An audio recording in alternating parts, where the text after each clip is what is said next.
Hey, what's going on, YouTube? Hope all is well with you guys today. Welcome to another episode of the Great Black Speakers Podcast, where we provide connection through conversation. And today I have a very special guest. Of course, I'm Lawrence Watkins. I'm the founder and CEO of Great Black Speakers and the president and chief operating officer of the Black Business School, where we help you not just to climb the corporate ladder, but also build one.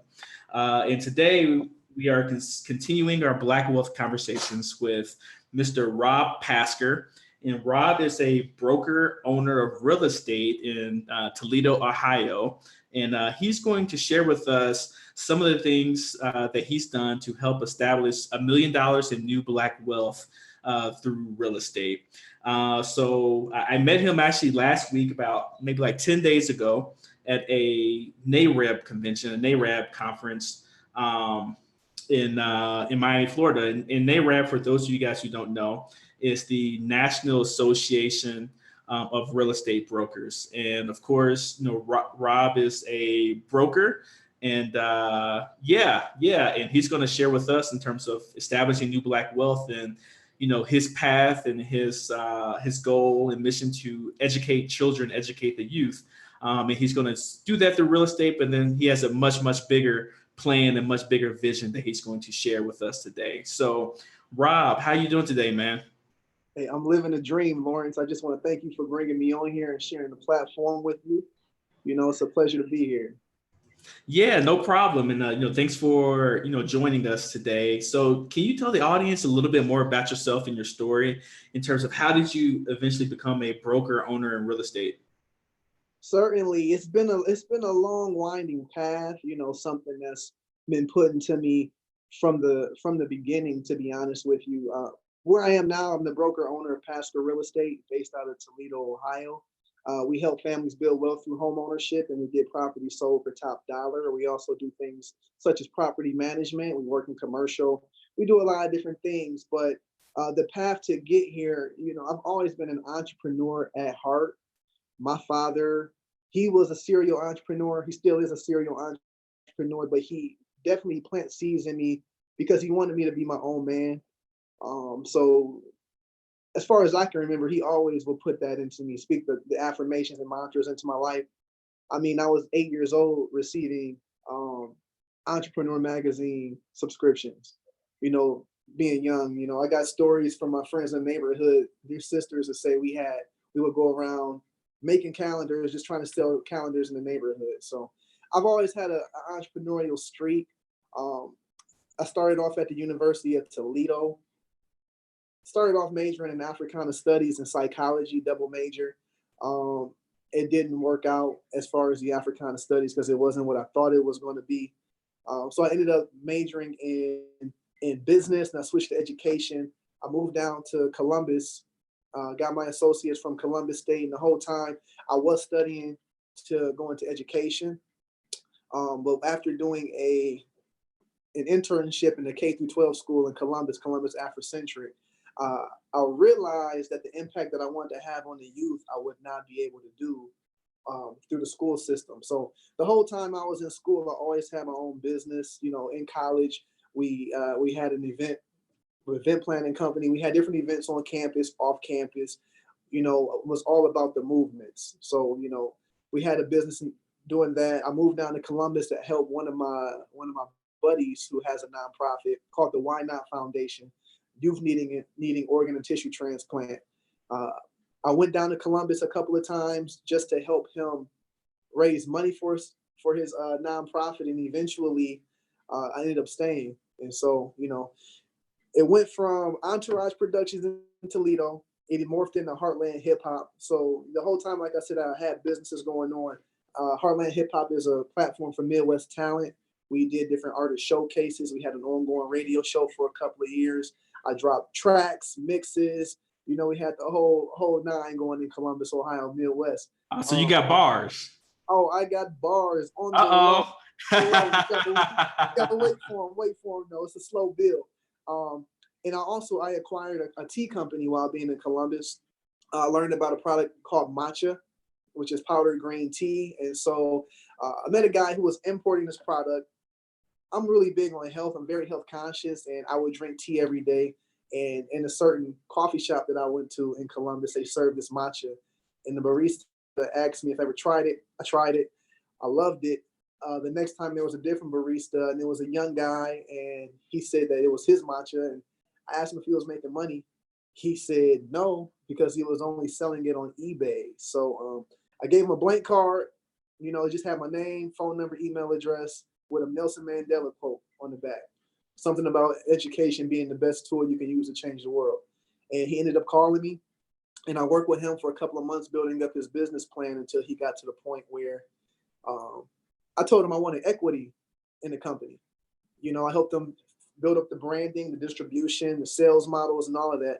I told him I wanted equity. He backed away. He walked away, which is whatever. It is what it is. A few months later, he was going through some things, and he was going to dissolve the company and asked me if I wanted it all. So, yeah, I said, of course I want it all. So I acquired. That sounds like a rap lyric right there. I want it all. Well, hey, it's tools, it's tools. And I mean, we've already built it up to this level. So I acquired my first company. At that point, I had to be about 21 or 20, 22, 23. And I really went hard with Go Matcha Go in Columbus for a handful of years. I had it's powdered green tea. So when you're drinking it, you're drinking 20 cups of green tea at once. And you can consume it in so many different ways. It's an amazing product that I just couldn't believe that people didn't know about. So we had it in different coffee shops. I sold it at festivals, sold it online. We had independent distributors. I was booming it, man. I had it going, powdered green tea. And it just got to the point where I asked myself, how much tea do I need to sell in order to make some real money? And for the amount that I was looking to make, I had to automate my supply chain, because at that point I was doing everything from importing it to bagging it, labeling it, distributing it, selling it, marketing, distribution. I was doing it all. So in order to raise capital to build my supply chain, I started looking at different options. What are the best ways to raise money? Nobody's going to give me a grant, and I don't want people in my books. Nobody's going to give me a loan at this point because I don't have any assets. And so the best way to go about it was to find something to flip. And there's different things you can do, whether it's police room auctions, whether it's cars. But I started looking into the real estate, and so this is where you got into real estate then, is, after the tea and making real money, you wanted to learn how you can actually make a lot more money, quicker. Yeah. So that's how you got into real estate and started to think about flipping whatever it is you're trying to flip. So, so go ahead. I'm sorry. Yeah. That's the bridge. That's what brought me to real estate. It's like, if I want to raise capital to flip, you got to flip something, and real estate's the best flip. So I started researching, finding the best way to get into the real estate industry. And of course, I found my way into wholesaling, which a lot of people, that's where they start off in real estate. And so wholesaling, it's a lot of people that make money in real estate or in wholesaling. It's a lot of people that don't. But I had a buddy down in Columbus. His grandmother was a real estate broker, still is, been licensed since 1963 as a Black woman in the Ohio Women's Hall of Fame. Her name is Mary Lane. So he's third generation in her real estate company. One of my guys. He was a licensed agent at the time, and I want to add him to my team for wholesaling. And he just told me, like, Rob, you might as well just get your real estate license, because as a wholesaler, you're looking for people in bad situations. You're looking for people that's going through foreclosure or have a death in the family, or people that can't take care of their properties. And that's basically what it is. You're scraping the bottom of the barrel to find people who will give you their property so you can find somebody else to buy it for a higher price. So I found that getting my real estate license, it allowed me to monetize my network. I'm able to transact real estate without putting my own money into it.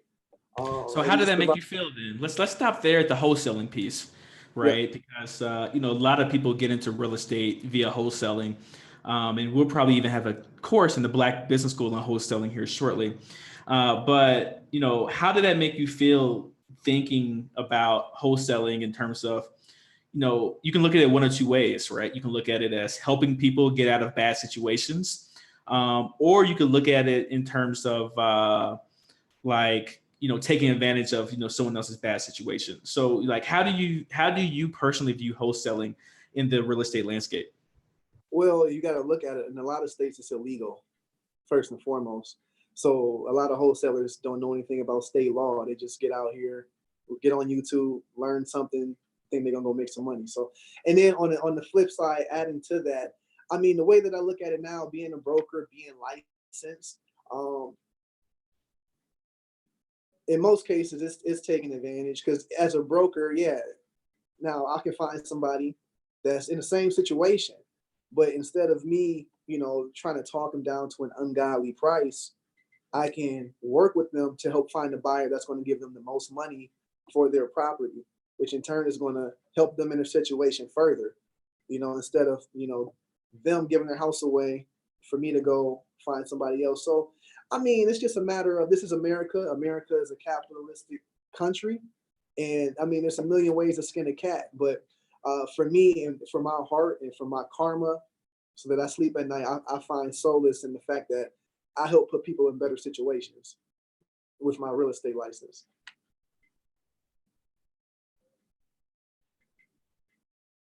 I lost you there. I lost your audio there. Oh, sorry. Let's talk about that Yeah, a little bit in terms of, yeah, your real estate license, and then, how you make money as a broker owner, right? sure. But then after that, I want to go back into your story and touch upon a few points that you mentioned regarding your family and the educational system. But tell the audience, in terms of, as a broker owner and having your real estate license and being a real estate broker, how does that translate into cash for you? For me, as a real estate broker, I own my own real estate company. I have a team of 6 different real estate agents between Toledo, Ohio, and Columbus, Ohio. And like I said, we help families build wealth through home ownership, and we help get properties sold. But how it works um, is really beautiful. Anybody I come in contact with is a potential client, whether they're buying or selling. So, I mean, when you look at it like this, there's 2 different sides to a real estate transaction. Somebody has a house that they want to sell. Somebody wants to buy a house. Okay, so it's just like maybe look at it like a lawyer. You know, typically the seller's going to have somebody represent them, and the buyer's going to have someone represent them. So as a broker, you might call it the middleman. I facilitate real estate transactions. So if I'm working for the seller, I'll find them. I help them price their property. Competitively, I do a comparative market analysis to see where that property should be priced to get it sold in the fastest amount of time for the most amount of money. I market the property, get it in front of as many buyers as possible, or I make sure to put it in the different systems and places that a buyer that's looking for a property such as that is going to find it. Um, I facilitate the showings, negotiations, making sure that they get the best terms that they can get reasonably.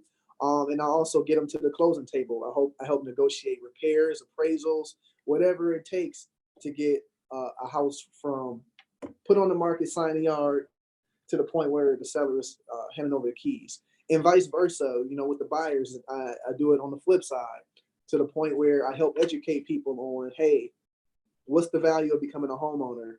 Do you qualify to become a homeowner? If you don't, what's it going to take for you to qualify? Do you need credit? You need some credit counseling? What do you need? You need some finance tips. You need to figure out what your budget is. Whatever it is, I help bridge the gap from not knowing to knowing exactly what it takes, to the point where they're actually getting pre-approved, whether they're getting pre-approved with down payment assistance, grants, zero down loans, whatever have you. But my goal for my clients is to save them time and money, for them to come to the table with the least amount of money in the fastest amount of time. So, and just like I said, we get them to the point where we're looking at houses. I help them identify their needs. We put offers on the table. I help negotiate all types of things, seller concessions, home warranties, a fair price, um, inspections, appraisals, all of that. So, and I get paid once the house sells, and I get paid from the seller through my commission from when the house sells.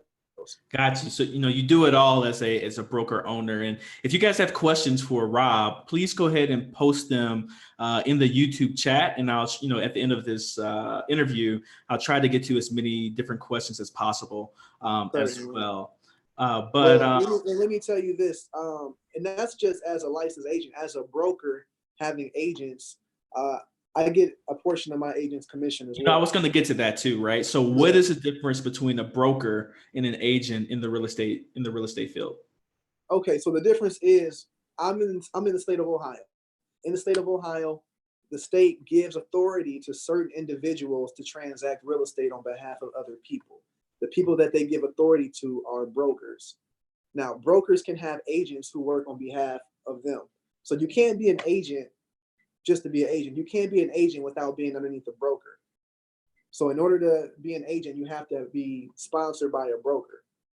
So that's basically how it works. So in the state of Ohio, do you need a license to be a real estate agent or only need a license to be a broker? Both. I mean, the requirements to become a broker are a little bit harder. It takes more time, more experience, more education to be a broker. But as an agent can finish their classes within 3 weeks, pay their dues, pass the test, and they're in the game. It's not that simple to be a broker. Got you. Right. So, Not that simple to be an agent, I should say. yeah. And, I want to get back to this a little bit later on in terms of Black wealth being tied to home ownership and some of the reports that are coming out that, African Americans are losing ground as it relates to home ownership in the country. Right. But before we do that, I want to go back to your story a little bit. And I heard a couple of different things. And one of the things that stood out to me is this concept of legacy and starting young, right? So, you had I think you said your stepfather, who was very influential, in your life from an entrepreneurial standpoint. And then also the other gentleman who is associated with the woman who is like a third generation, real estate expert, and deep into the real estate game. So can you talk to me a little bit in regards to like how helpful was starting young and like getting those financial concepts at a very young age? How has it helped you now, or has it helped you now, in your career in real estate? Sure. Well, yeah, I could definitely tell you about that. I was blessed enough to have two fathers. I had my father and I also had a stepfather.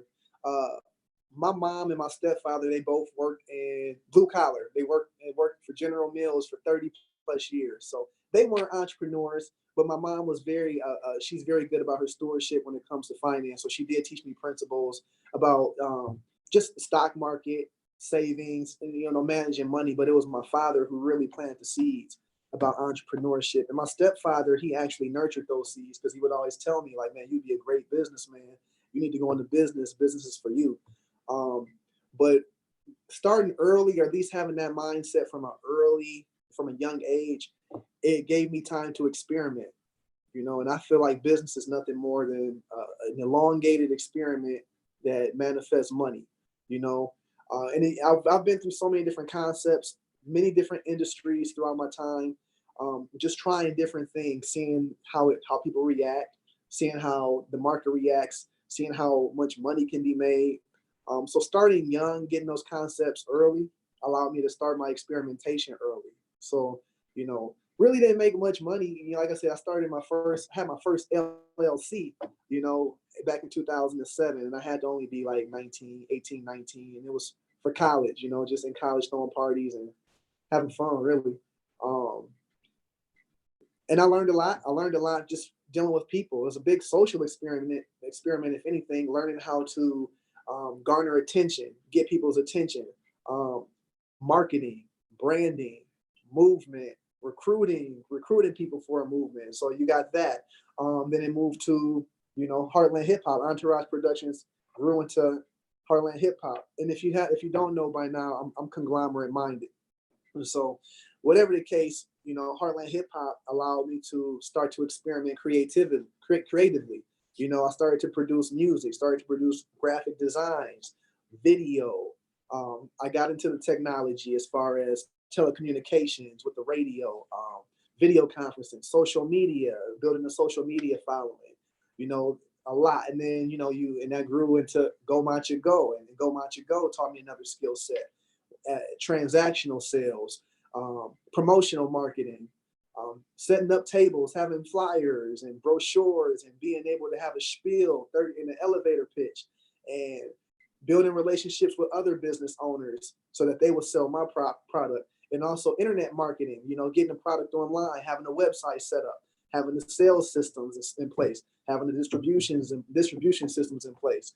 And to be honest with you, everything that I've done in the past, I use for my real estate business, and it's one of the reasons I've been very as successful as I have been, or to some people, I've come out of nowhere in Toledo because I've been in business for over a decade. It may not have been in real estate, but everything that I've done in the past, even from teaching in schools, from working in fine dining for 10 years, I use all of that in what I do to this day. So yeah.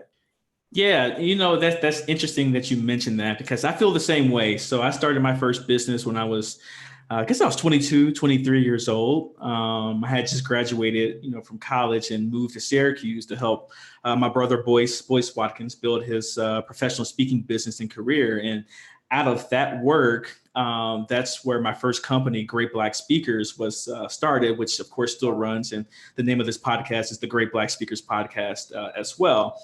But I agree with you in regards to, having started so early, it gave me a chance to make a lot of mistakes younger, where where like making the mistakes didn't have as big of an impact on my life versus if I was, 45 years old with 2 kids, 3 kids, paying for college and trying to start a business where it might be a little bit different in terms of my risk tolerance too. Right. And, and I appreciate, all the work that has come over the last 12 years in terms of developing my mind and developing my systems, my skill sets. So now, at age 35, I really feel like it's time to take that next step in business and accelerate things through the Black Business School and other forms of entrepreneurship enterprise that we want to create as well. And a big piece of that for me was like my self-education. And I'm listening to you speak, and it seemed like the traditional path of college and education from, 4-year university wasn't really your path. You also mentioned that you taught, for a while, and then you couldn't make the type of impact it wasn't what you thought it was going to be. Right. So can you talk a little bit more in terms of, how do you feel the educational system is educating Black students and students in our community to succeed in life? Like, are they doing a good job? Do you think they can, how do you think they can improve? What are your thoughts on that? Well, it's a lot that goes into it, but if I'm being honest, I feel like the education system is more so like a social work system. You know, kids they get educated. Yeah, they teach them principles like math. They teach them how to read. They teach them certain scientific principles, but I don't feel like the education is preparing students for the real world. Um, Culturally, spiritually, financially, there are so many different gaps in the education system. So yeah, they push them through. People get their high school diplomas, and some people go to college, some don't. But as far as when it comes to Black students being in the schools, I've been licensed as a substitute teacher since 2012. Um, haven't been so active in the schools, but I still hold my license just because I like to have access. And it's a different world when I walk into the schools. I think my experience in the schools is different than most people that work in the educational system. If you look in the educational system, most of the people working in there are white women, right? So the kids react to me differently, but they appreciate seeing somebody like me there.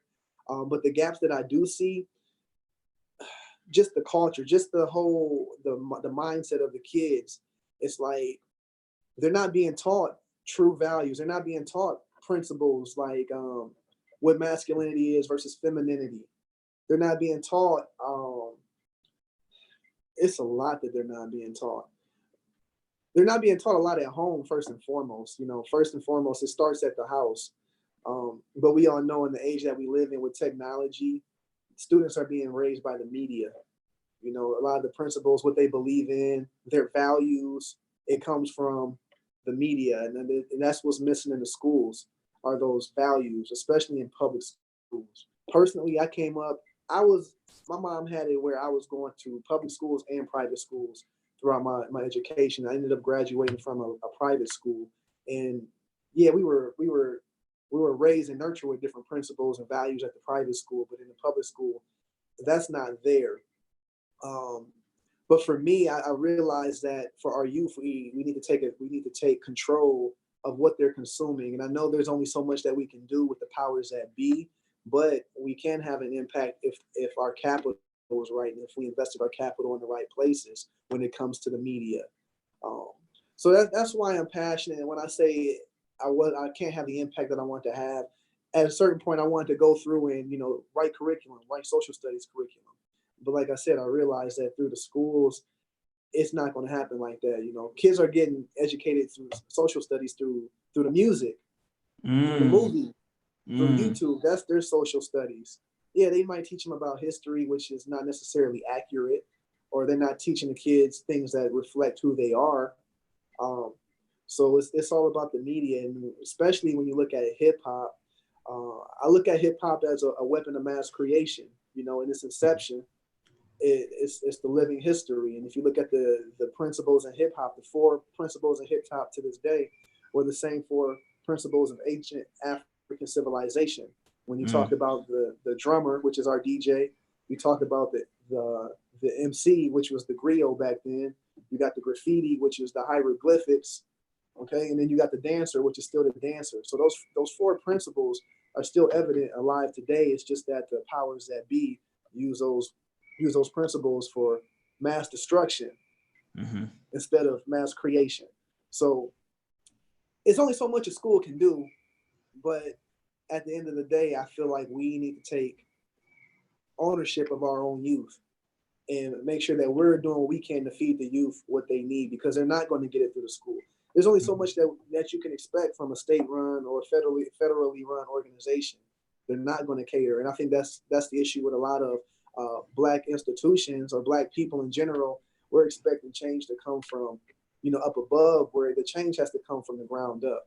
Mm. So like I said, it's only so much the schools can do. I know here in Toledo, you got schools that are buying washer and dryers to keep on campus because kids aren't getting what they need at home, and teachers are spending their salary to buy food and buy snacks for the kids because they're not getting what they can at home. So that's why I say I think it's more so like a social work institution. It's a babysitter for a lot of parents, but at the end of the day, it's like, what can we expect? From something that's that large, that's that big, that has a limited number of resources. And it's not valued, and it's not valued federally either. I feel like teachers should be getting paid more for what they do, because it's a hard job. It's a lot that goes into it, and the teachers they nurture our children. So I'm very passionate about the youth because I feel that through the youth, I can put my thumbprint on the future.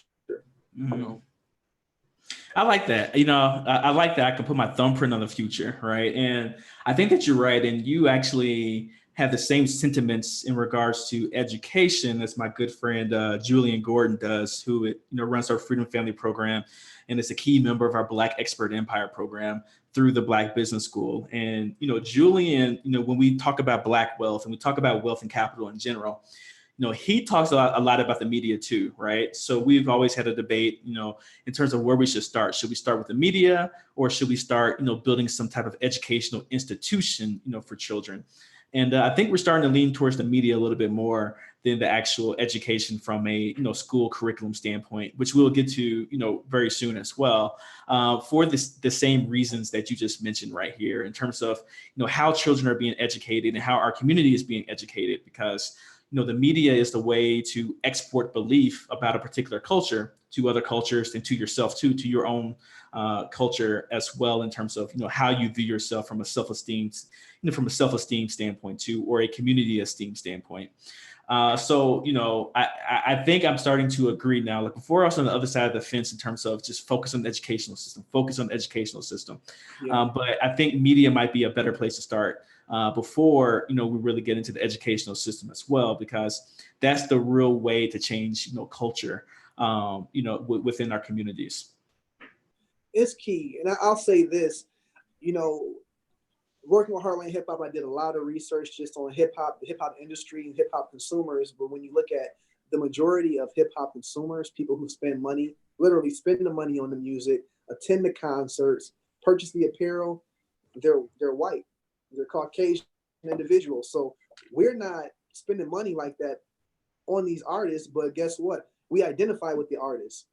For the white kids, it's a break. They just want to feel black for a little bit. But for us, we are black. So these people speaking these messages that 18th century slaveholders had the same message about our women. They're still speaking those same messages today through our music. When our youth pick that up, they're not able to separate, reality from what's fake. For them, it is what's real. So I feel like it really is important to attack the media, because we need to take control of our culture, and we need to take control of what our youth is identifying with. Yeah, no, and I agree with you. So it leads me to the question for you then on a personal level is, why are you focusing on real estate right now instead of focusing on the media? Like, what's your strategy behind that? Because I don't want to be a starving artist. That's why. So yeah, it takes capital. It's a slow build. The way that I'm looking at, I'm building a world wonder. I'm building something that will last and stand in my family for generations, and in my city for generations. And the visualization that I have is a pyramid, and you got to have a foundation set. And you have to have a foundation, and it starts with the education. It starts with the research, and you have to build it one brick at a time, one level at a time. And so I'm still young. I just turned 32 this past weekend, and for where I'm at, I think I've made some great progress. So I'm still building at the bottom, and through the real estate, I can create residual income. I can just create cash flow through real estate. I can build up a system. So when I was looking to build my supply chain for Go Matcha Go, why not build a supply chain in real estate where I no longer have to spend the time educating everybody, taking everybody around. I can build a system and train people to do all of that, and also help these same people that I'm training change their lives and liberate them financially, because they're doing their work in the system that I've created. So I'm focused on the real estate for now, because I can create cash flow, and I can automate the supply. I can automate a supply chain in real estate.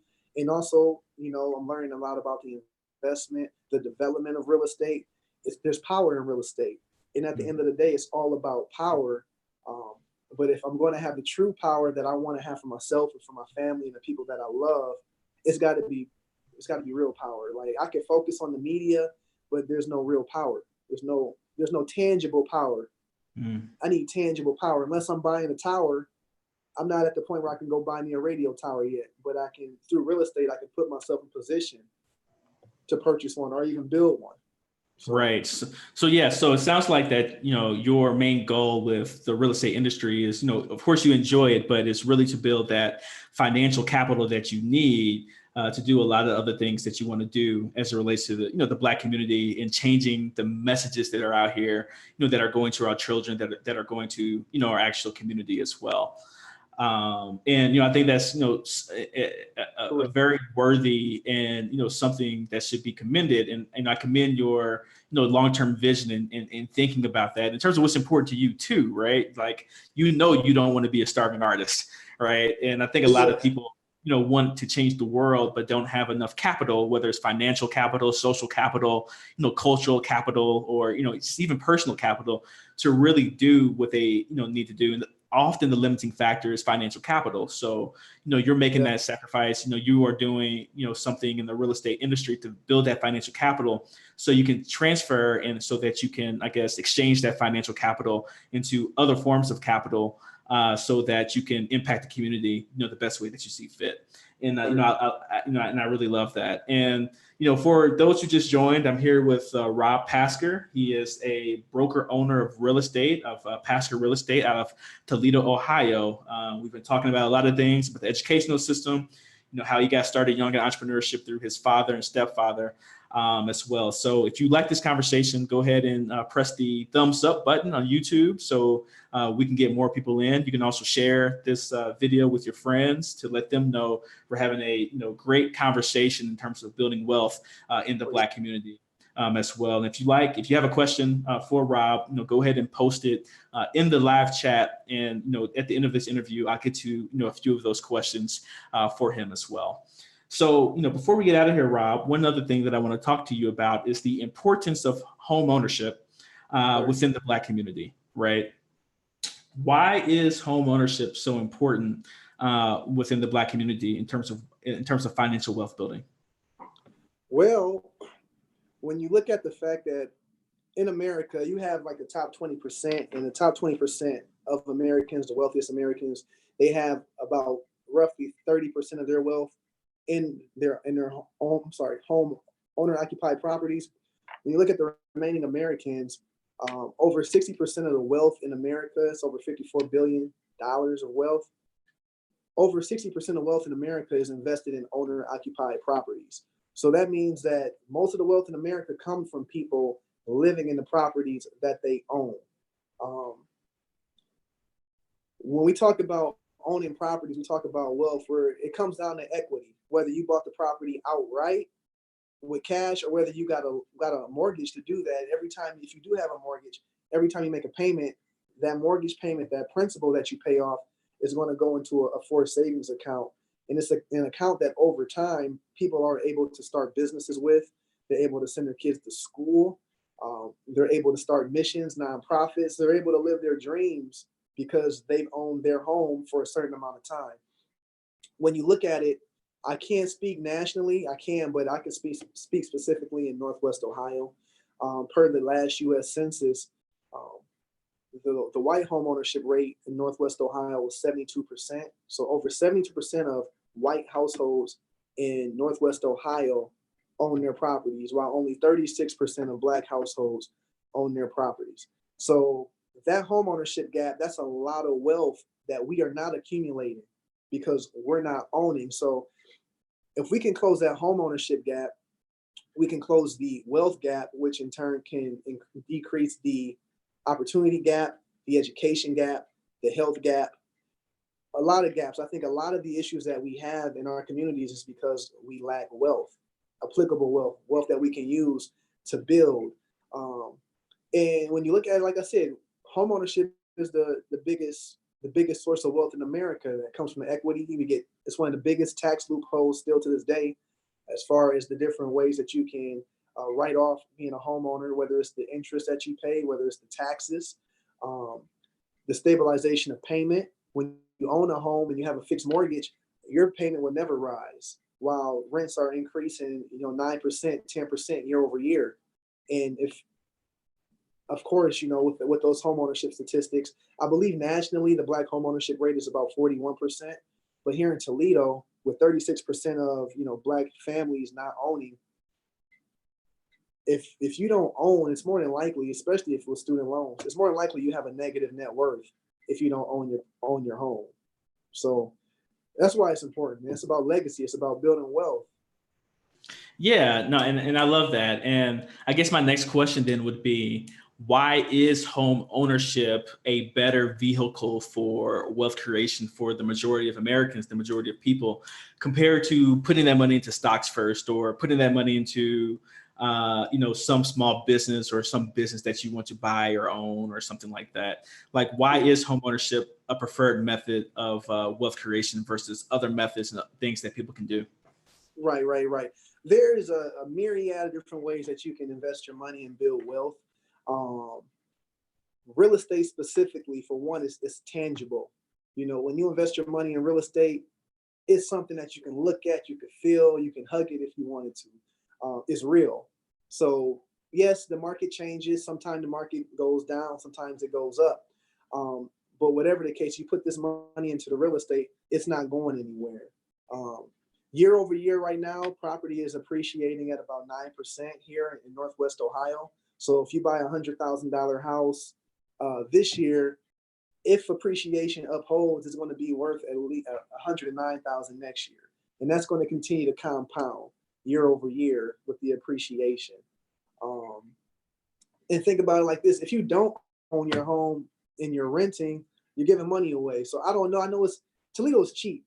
But let's say, for instance, that you live in Northwest Ohio, you pay $700 a month in rent. That's $700 a month that you're giving away to somebody else to pay their mortgage off. All right. So in 1 year, that's $8,400 that you've given away. Let's say you rent for 3 years. You've given away how much? Over $25,000. Let's now rent for 10 years. $70,000. or no, that's 10 years. That's $84,000 that you would have given away to somebody else. So in 10 years of renting, that 84,000, for one, you probably would have paid your house off already if you live in Toledo, because the average price of a home here is only about 80,000. Um, and for two, um, you're building equity. So it's an investment. It's an investment, definitely. You're paying rent. You're not giving it away. That's the big thing. You shore up the leak in your wealth pool by not renting. And that's the biggest thing. Think about, okay, yeah, you might be able to make a certain amount of money by investing it over here in the stock market, but you're giving away $8,400 a year. Right. So it's something that you actually have to, it's good because you live in, you live in the property too, right? So instead of paying for rent, instead of paying rent, that money is going to building equity for maybe even something else that would like to do as well. And I am new to the real estate game. For the longest time, I'm 35 years old. I never even looked at real estate. It seemed like overly complicated. I like my freedom. I like living here in South America. I like just doing a lot of things from a freedom standpoint. Yeah, right. From a freedom standpoint that I felt like real estate wouldn't allow me to do, especially living in the United States, right? But now that I have a 6-month-old daughter, right, and I am getting a little bit more established in terms of where I may want to be long term, real estate is becoming a lot more appealing to me personally. And I think for a couple of different factors, right? And you mentioned one of the factors in terms of the US government, in terms of real estate being a preferred method of investment for the government that gives you a lot of different tax breaks because they want people to actually own the country that they live in. I think that's a political move too. People feel like they have ownership of where they live. They are more likely to be loyal to that particular area too. And I think that's another thing that real estate does in terms of why it's so important for the Black community to own their own property. If the deal is good, sometimes we had that stint of a lot of predatory lending that was out there. Where investing in real estate was not a good thing because of the deal that was associated with that. And we'll talk about that in 1 second here. But I think from a cultural standpoint, real estate is, good to own for Black people for communities, for community's sake, because, if you own that plot of land, outside, outside, you'll make sure the line is cut, you'll make sure that, the paint on your house looks good. Which makes the general overall neighborhood feel and look a lot better because people actually own what's there versus renting. And I'm not saying all the time renting, that's it's the case that people don't care what their property looks like. But if you own it, you have a higher incentive to make sure things look good, and you have a higher incentive if you're going to live there to invest more heavily into your particular community. So those are just some of the things that have stood out to me about real estate, as I've got into the game really over the last 6 weeks or so, in terms of like just my learning about, just the industry in general. But I want to get back to this concept of people feeling like they cannot afford real estate, right? Or they cannot afford to buy their own home. You mentioned some programs a little bit earlier in terms of, ways that people can get into home ownership. Can you explain to our audience, for those individuals who may be looking to be first-time home buyers, some of the programs that are out here, or some of the ways that are out here that help first-time homeowners or home buyers get into their first home?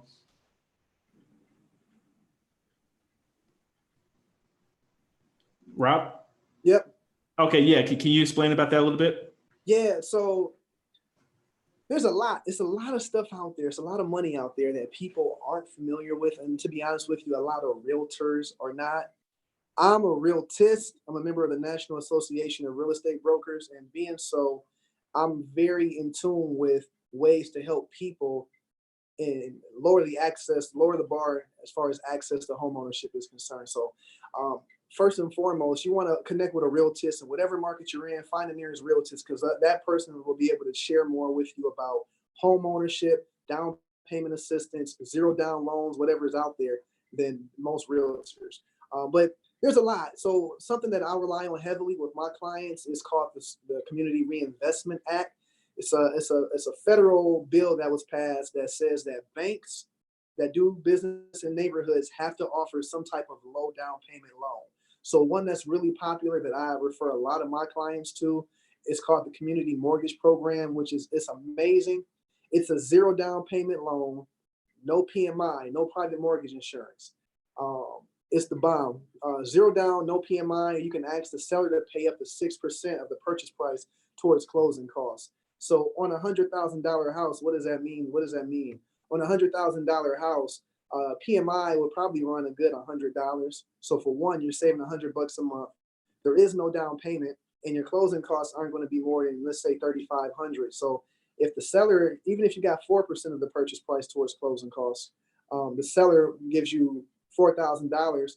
I have clients coming to the table with nothing down. I've had clients come to the table only having to bring a check for $3.24 to buy a $90,000 house. And the qualifications to qualify for something like that isn't that hard either. For this loan in particular, my lender wants to see a 620 middle credit score. So on a range between 350 and 900, 620 it's not spectacular, but they want to see a 620 middle credit score. They want to see 2 years of employment. Of course, they want to see the W-2s, tax returns, pay stubs, bank statements. They go off your debt to income ratio, which is something that's very important when it comes to purchasing a home, being aware of what your debt to income ratio is. But like I said, with a 620 middle credit score, that's all you need. And of course, you have to meet income requirements. For this particular loan in Northwest Ohio, it's different for every different county out there. Every county has a different median income. But here, for a family of 3 heads, if you make less than $58,000 and you qualify for this zero down loan, and that's in Toledo. Toledo's cheap. Something else to keep in mind with the CRA loans that are out there, it's all dependent on the median income of your neighborhood. So there's a whole map out there that you can search. Go on Google, type CRA map, CRA zones. If the property is in a low to moderate income census tract. So per the census, they look at the median income in a certain area, certain city, certain county, and they break it down. So you'll have your high income census tracts, your moderate income census tracts, and your low income census tracts. If the home is in a low to moderate income census tract, then that property will qualify for a zero down loan, regardless of what your income is, regardless of how much the home is worth. The home, it could be a $200,000 house, but if it's in a low to moderate income census tract, you can buy that house with no money down. So I know for a lot of people, they think, down payment, I don't have $10,000 stacked up to buy a house. They don't take that. Just have two to 3 months worth of savings, 2 to 3 months worth of your expenses stacked up, and that should be enough to get you through the door as long as you have the credit score, the 620 middle score, the income, the job. Good to go. There's also things out there such as grants. I know the state of Ohio releases $5,000 grants on a first come, first served basis starting in March, first week of March. So I have a buyer right now. The way that it works is you have to meet the income requirement, of course. In this case, for a family of 2, if you make less than $63,000 and you're under contract to buy a house at the beginning during the first week of March, or in March for that matter, then you'll qualify to get $5,000 from the state of Ohio, which will cover your down payment, closing costs, and whatever, inspection, reimburse you for your inspection, appraisal, all of that. So it's a lot of different programs out there. The big thing is just credit, families and people understanding credit, how credit works, and knowing what to do to build credit. Yeah, that actually leads me to my next question too. And, you hear about all these programs, and I think they're great in terms of getting people into their homes. But what are some of the things, that first-time home buyers really need to work on before they actually get to the process of buying? No doubt. Well, I have a whole series. I call it the Make This Your Last Year Renting series that I do with homeowners here in Northwest Ohio. I have a whole seminar series that I go through, and I also drop Tuesday videos, Tidbit Tuesdays. Be on the lookout for that on the Pasker real estate page, but I talk about that a lot because that's everything. So, steps to preparing for home ownership. First off, you want to be stable. So I definitely recommend saving up at least 2 to 3 months worth of expenses. So if you look at your monthly budget and your monthly budget is $4,000, you want to stack up eight. It might not take eight to get you a pre-approved for a house, but for your sake, so that you don't find yourself in a situation where you have to choose between paying your house note and feeding yourself, I just think it's a good practice in general just to have 2 months of expenses stacked up. And it might take time, but whatever the case, stack up those expenses. Credit is a big thing. Understand credit, build credit. I know a lot of times people of color have a stigma against using credit, and I tell them all the time, cash is king, but credit is power. And why would I take all my money and invest it, buy one thing with all of my money, when I can take all of my money, invest it in something else, and earn a higher rate of return? Say go earn a rate of return of 15%, and then go use somebody else's $100,000 and pay them 5%. So understanding credit and how credit can lead to power is everything. So you got to use credit. You got to use credit to build credit. A lot of people don't want to use credit. They think if they just get rid of the negative things on their credit report, it's going to boost their credit. But no, that's not the case. Credit is like a muscle, and you got to use that muscle in order to build that muscle. So understanding credit, building credit, doing what you can to get rid of the negative things on your credit report if it's possible. That's really big. Outside of that, employment, you want to have steady cash flow. If you don't get a W-2 and you're self-employed, you want to keep good books, keep really good books, and make sure you're filing your taxes, because the lender's going to look for 2 years of tax returns when they go. And they want to look at profit loss statements if you're self-employed. So you want to keep good books. If you do have a W-2 job, just keep all your ducks in a row. And outside of that, that's pretty much it. Build up. You want to be financially stable. You want your credit to be healthy. I mean, I've seen people, to be honest with you, I've had clients with no credit score buy houses for using alternative credit, looking at their rent payment, their bill payment, phone payments. I've had that happen before. But the lowest credit score I've seen somebody buy a house was a 580 middle credit score. It was with an FHA loan, a loan from the Federal Housing Administration. I don't recommend that loan. If you can avoid an FHA loan, avoid it, just for the simple fact that it's more expensive long term. But for some people, that's their only option. So it's not evil either. But credit, 620 middle credit score, be financially stable, have steady income, go to work, keep good records, and that's all it takes. And I don't think that's a bar that's very high. Right. Yeah. Yeah. And I think, the more I learn about it, the more I like a complex, what seemed complex in terms of buying a home and purchasing a home now seems a lot more simple. Talking to realtors like yourself and others that I met at the National Association of Real Estate Brokers conference. And, if you guys are looking to buy a home, make sure you go to nareb.org or .com? Both. Yeah, both. Okay. NAREB. So the National Association of Real Estate Brokers. But that is where all the Black real estate brokers hang out. And that's where they learn to get educated as well in terms of, home ownership. And they have a mission for in the next 5 years. They want to put 2 million new families into homes in the United States. So, if you're looking to purchase a home, that's a great place to be.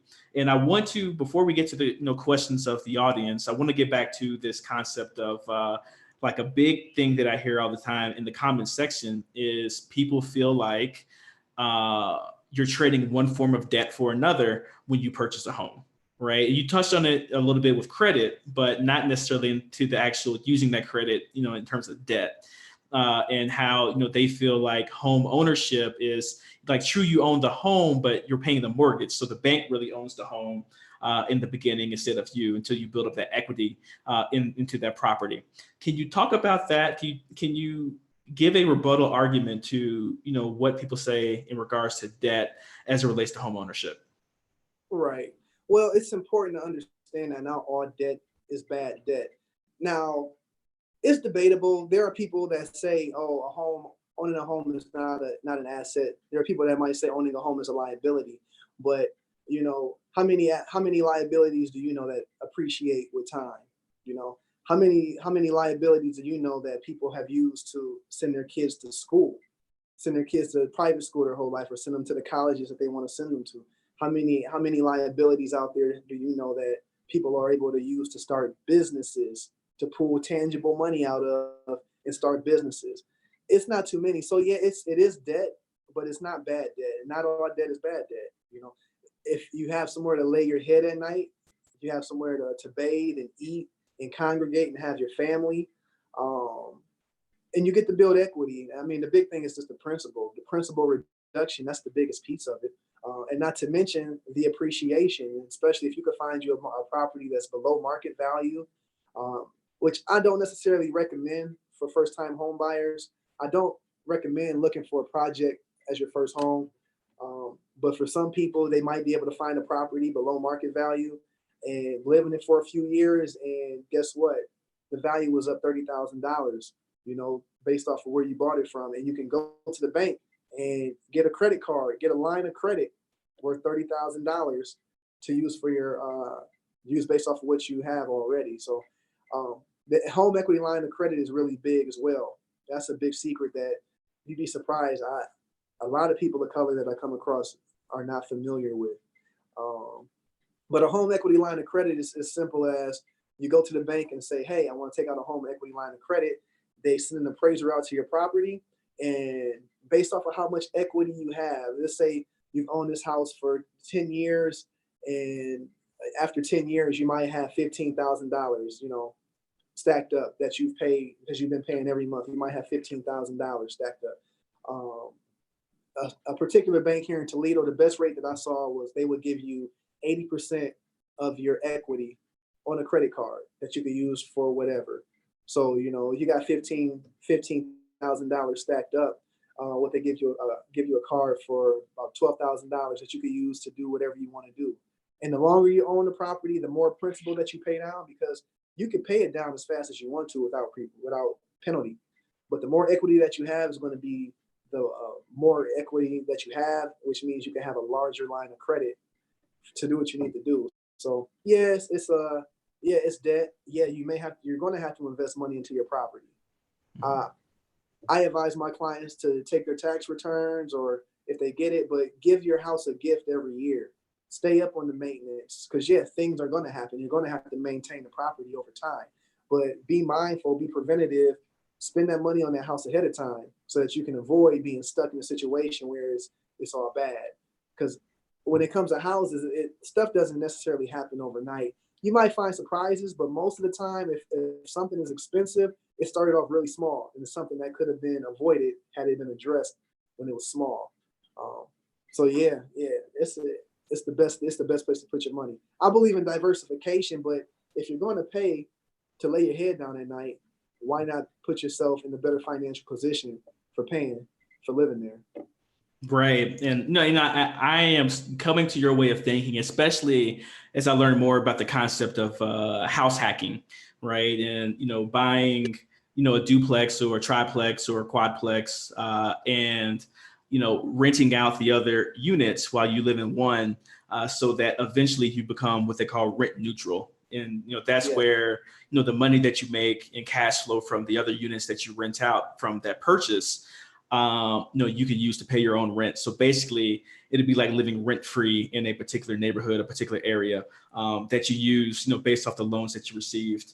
When you purchased, most people are purchasing single family homes, but being able to, to purchase a duplex or a triplex instead, that's a really good way to build wealth Oh, for a lot of families. that's a major key, and that's something that I advise a lot, especially like young people who are purchasing homes, young families, single mothers, people who are not strictly focused on just having a house, but more so they want to put themselves in a better financial position long term. I say the best thing that you can do is go buy a multi-unit. Sorry Oh, about that.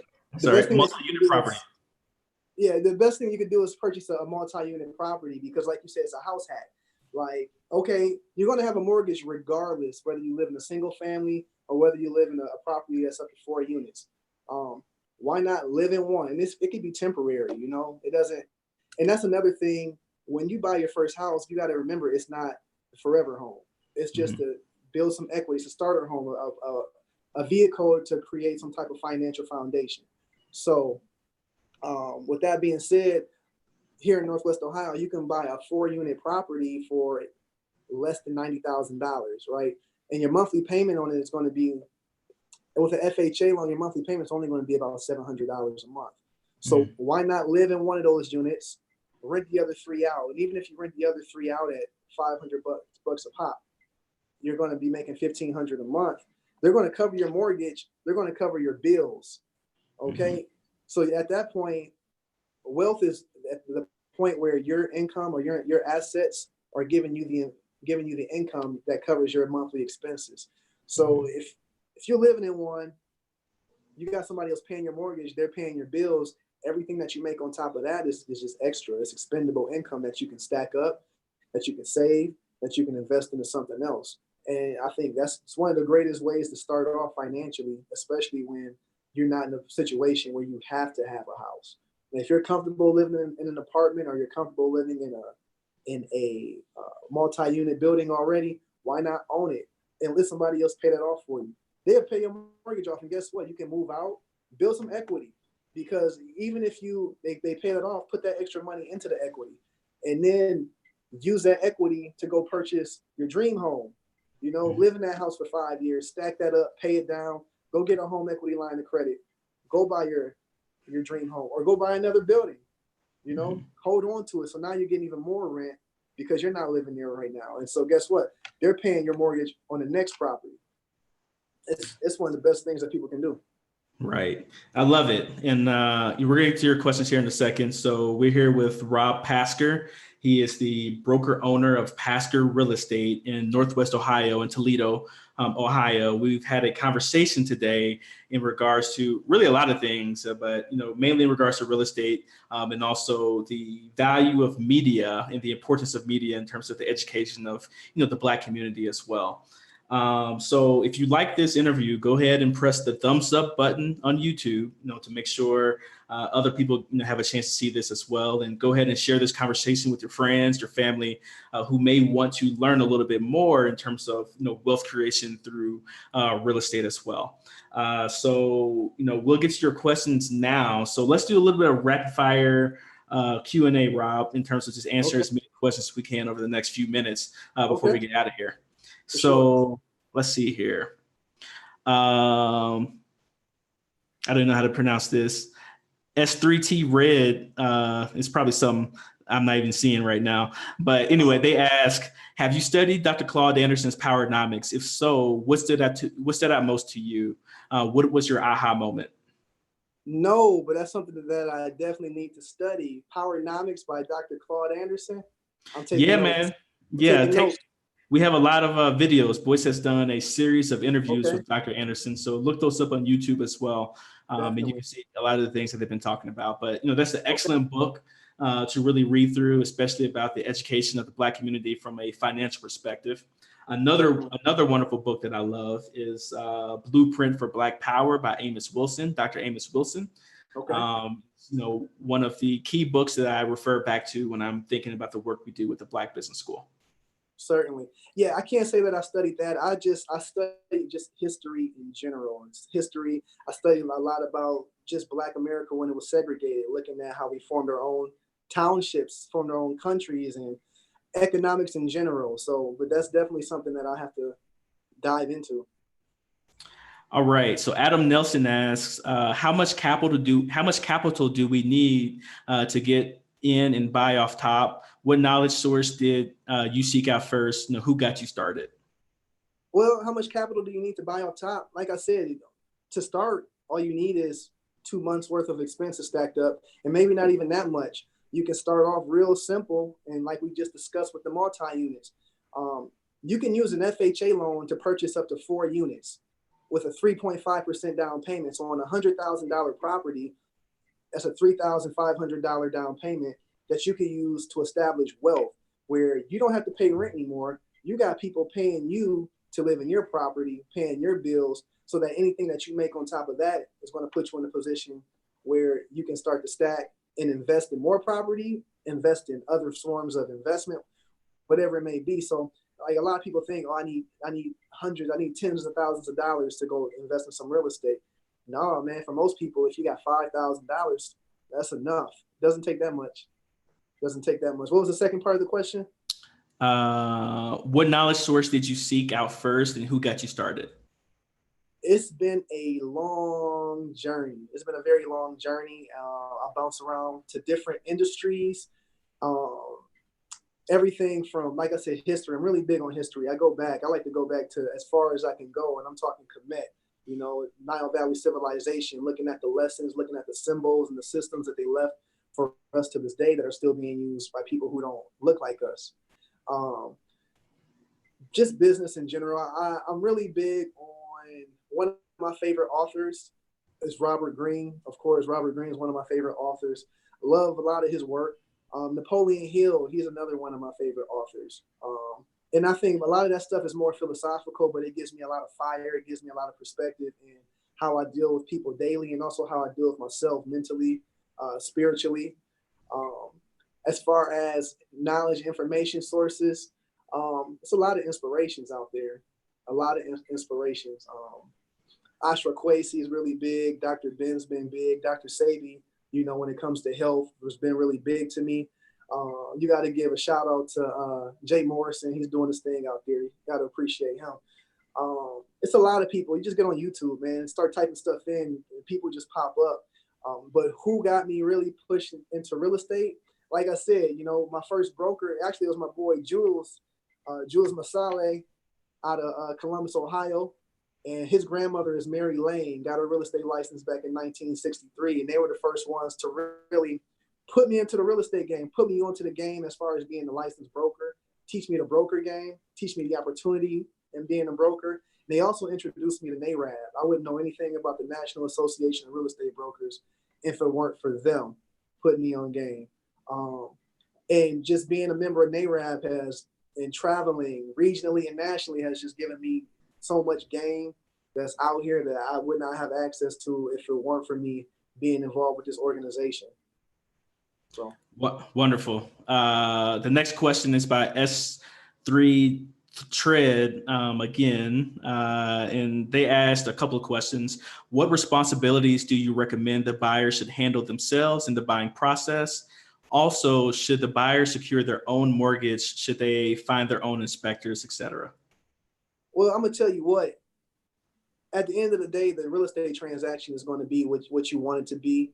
Yeah, I'm a broker. I'm a full service broker. So, like I said, I work with people from the point that the light goes off, like, man, I want to become a homeowner, to the point where they're getting to the closing table.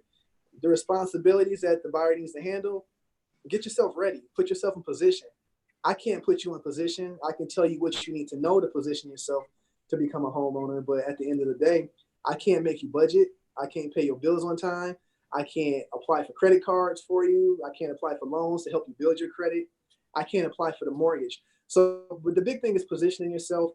For me personally, I work with every client on an individual basis, and everybody's situation is a little bit different. So based off of a client's income, what their credit score is, where they want to live, I can point them to the lender that's going to best service them and give them the best loan based off of where they want to live, the price, and the amount of time it's going to take to close it.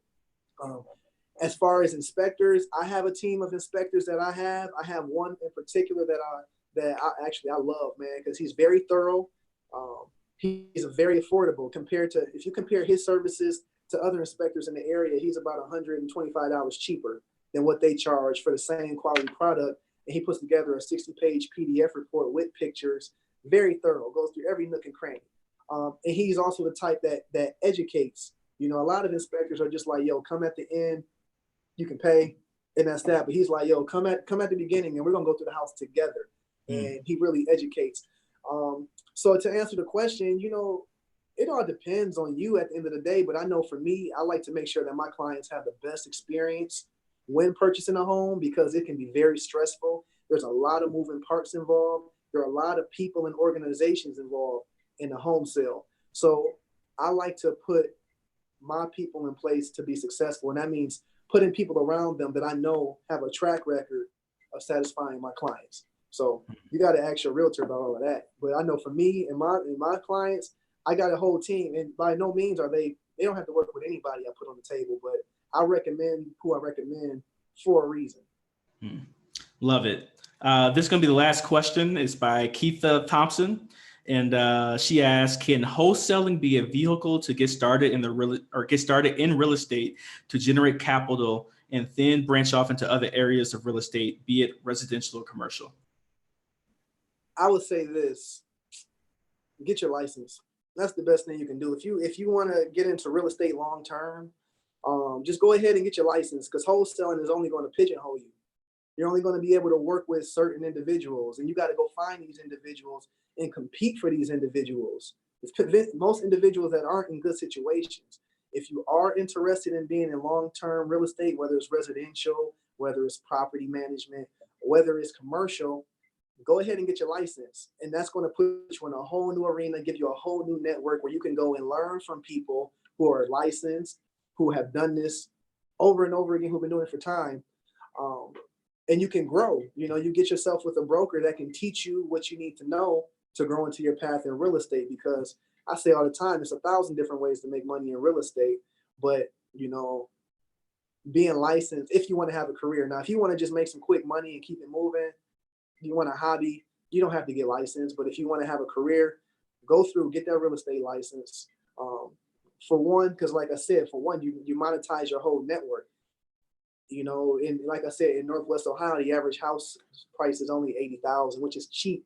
Toledo is so affordable; it's very affordable. On a scale from 1 to 10, we're at the highest affordability level in the nation, per the National Association of Realtors. So at $80,000, every person that I come in contact with is a potential $3,000 check.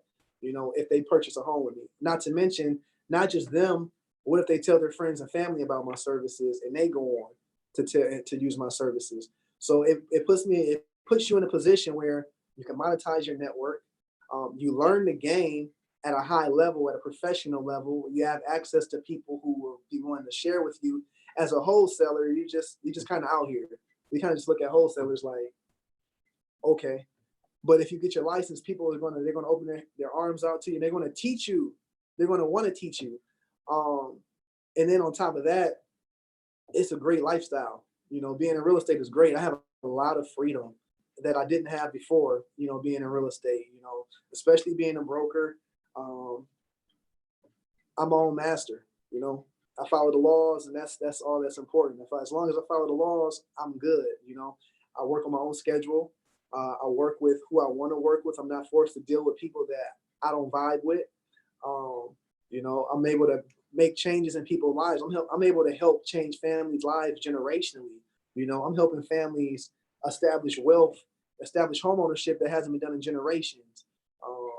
Helping families put their kids in the school districts that they want to be in. So, I'm making a lasting impact. So I would say, if you got enough money to go buy signs, maybe buy a website and start doing this and that to market, to do some mailers, to start marketing for wholesaling, go ahead, take them classes, pass that test, go find you a broker to put you on game and make some real money in real estate. Love it. Love the answer. So last question is, how can people get in touch with you if they want to learn more about your services at, Pasker Real Estate? No doubt. It's Rob Pasker, Pasker Real Estate, New Millennium Real Estate Services for the people. It's P like Paul, A-S like Sam, K-E-R. If you know any Paskers, I'm probably related to them because it's not a lot of us out there. But if you want to contact me, it's real simple.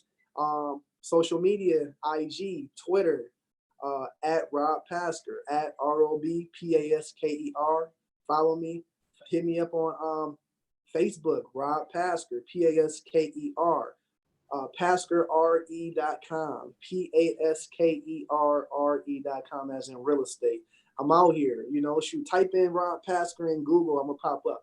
There's only so many of us out here, so I'm not hard to find. Love it, Rob. And Rob, thanks for your time and sharing your wisdom and your story with our community. If you guys like this video, please go ahead and press the thumbs up button so we can continue to promote positivity and just knowledge and education to the Black community on YouTube and our other channels as well. If you like what Rob had to say, go ahead and share this video with your friends and family as well, because he dropped a lot of knowledge as it relates to the real estate game, but then also media, hip hop, education. We talked about a lot of different things today. And lastly, please go and check out the Black Business School. What we do there is to not just help you climb the corporate ladder, but help you build one also, right? So the Black Business School helps African Americans obtain a culturally relevant yet practical education in all things wealth building at a price that they can afford. So we have classes on the stock market, we have classes on small business and entrepreneurship, we have classes on real estate development, and we are looking to build our classes in all forms of Black wealth creation as well. That's the mission, and that's what we are continuously working to do. So make sure you go over to the Black Business School. Many of our courses have the first month free, so check those out as well. And lastly, if you're looking for a speaker, this is part of the Great Black Speakers podcast, where we are helping others to connect through conversations. So today we connected you with Rob Pasker, who shared his knowledge and expertise to you guys. And if you're looking for others to share their knowledge and expertise with you, go ahead and head over to greatblackspeakers.com if you're looking to book a speaker for your upcoming event as well. So on behalf of Rob Pasker, my name is Lawrence Watkins. I'm the founder and CEO of Great Black Speakers, and also the president and chief operating officer of the Black Business School. So you guys take care, have a blessed day, and I will talk to you soon.